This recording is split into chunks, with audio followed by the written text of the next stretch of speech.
ભરૂચ શહેરના વેજલપુર પારસીવાડ વિસ્તારમાં ગત તારીખ 19મીના રોજ મારામારીની ઘટના બની હતી, જેમાં 67 વર્ષીય વૃદ્ધ કાંતિભાઈ મિસ્ત્રીને ઢોરમાર મારવામાં આવ્યો હતો। આ બનાવમાં સીસીટીવી ફૂટેજ પણ બહાર આવ્યા હતા। આ ઘટનામાં વૃદ્ધને ગંભીર ઈજાઓ પહોંચતા તેમને સારવાર અર્થે ભરૂચની સિવિલ હોસ્પિટલ ખાતે અને ત્યારબાદ વધુ સારવાર અર્થે સેવાશ્રમ હોસ્પિટલ ખસેડવામાં આવ્યા હતા, જ્યાં તેઓનું સારવાર દરમિયાન મોત નીપજ્યું હતું। ત્યારે ગત રાત્રે મૃતકના સંબંધીઓ અને પરિવારજનોએ બી ડિવિઝન પોલીસ મથક ખાતે હોબાળો મચાવ્યો હતો। આ અંગે પરિવારજનોના જણાવ્યા અનુસાર શૈલેષ મિસ્ત્રી, અમીશ મિસ્ત્રી અને લક્ષ્મી મિસ્ત્રીએ ભેગા મળી વૃદ્ધને ઢોરમાર માર્યો હતો, જેમાં વૃદ્ધનું મોત નીપજ્યું હતું। આથી જવાબદારો સામે હત્યા અંગેની કલમનો ઉમેરો કરવામાં આવે તેવી માંગ કરવામાં આવી છે। અત્રે ઉલ્લેખનીય છે કે પતિ પત્નીના ઝઘડામાં પત્નીના બે ભાઈઓ દ્વારા હુમલો કરવામાં આવ્યો હોવાનું બહાર આવ્યું છે। કે મારા પપ્પાને પહેલાં તો દિવાલમાં માથા અફાડ્યા, દિવાલમાં માથા અફાડી અને પછી તો પાછો ની સહન થયું તો નીચે સામેથી ઈંટ મારીને ફાડી નાખ્યું મારા પપ્પાનું માથું।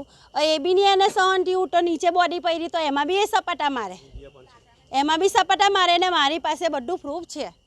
એને સંતોષ નહીં વળ્યો ને પછી વિડીયો કીધું કે મારી પાસે છે તો એ વહેલો ને વહેલો ભાગ્યો અમને, બસ બીજું કંઈ નહીં। એને 302ની કલમ જોઈએ। રશ્મિકા રોહિત મિસ્ત્રી અને શંકર શૈલેષ મિસ્ત્રી, અમીશ શંકર મિસ્ત્રી, એ લોકોને અમને સજા કરાવી છે, એટલે સજા જોઈએ જ, અમને ન્યાય જોઈએ।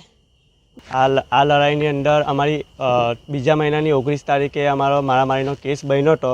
મારા પપ્પાને માથાની અંદર ઈજા થઈ હતી અને એના કારણે ઈજાની અંદર ટ્રેક આવ્યો હતો। અંદર સિવિલ હોસ્પિટલમાં લાવ્યા હતા, સિવિલ હોસ્પિટલની રજા આપીને સેવાશ્રમમાં લઈ ગયા। બસ એ પછી વાત પતી અને એના કારણે ફાધરને બધી બ્લોક નસ થઈ ગઈ છે। એના કારણે મેં બીજી વખત પાછા પપ્પાને વધારે થઈ ગયું ને એના કારણે મેં આ લઈ ગયો। અને મારામારીની અંદર ત્રણ જણ હતા, શૈલેષ શંકર મિસ્ત્રી, અમીશ શંકર મિસ્ત્રી અને લક્ષ્મી રોહિતભાઈ મિસ્ત્રી।